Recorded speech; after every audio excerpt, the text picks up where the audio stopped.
C'est une pratique devenue courante. Les déchets s'amoncellent dans les rues. Nous sommes à Delma, plus exactement à côté d'un supermarché devant lequel les détritus s'entassent.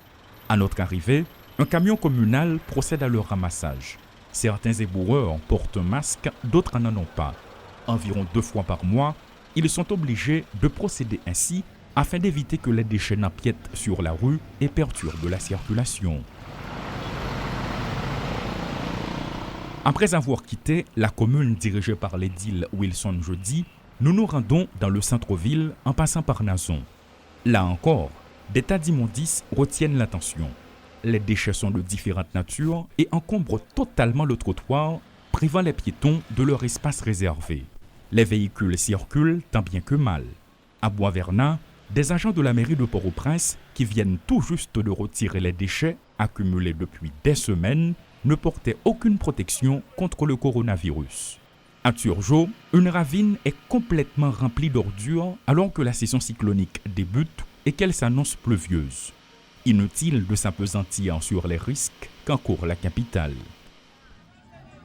Les marchés publics, à Pétionville, à Delma ou dans le centre-ville, sont environnés de masses impressionnantes de déchets entassés depuis des jours dans l'attente d'une intervention des agents de la mairie. Quelques poubelles sont visibles, mais elles sont bien insuffisantes pour y déposer la quantité produite par jour. Chaque citoyen accumule les déchets chez lui et attend parfois la tombée de la nuit pour aller les jeter dans un lieu où les eaux de ruissellement les emporteront. Il y a aussi ceux qui les brûlent, les déposent chez leurs voisins ou encore les abandonnent n'importe où. Bref, la question de l'environnement, selon les constats, passe au second plan. Un autre aspect qui capte l'attention, ce sont ceux qui, après avoir consommé dans une assiette en forme ou un sachet d'eau, les jettent d'un tap-tap ou d'un bus dans la rue. Inutile de faire une remarque aux fautifs qui s'en contrefichent. À l'occasion de la Journée mondiale de l'environnement, célébrée le 5 juin, un petit périple dans différentes zones de la capitale permet de se faire une idée de la situation dans laquelle se trouve l'environnement.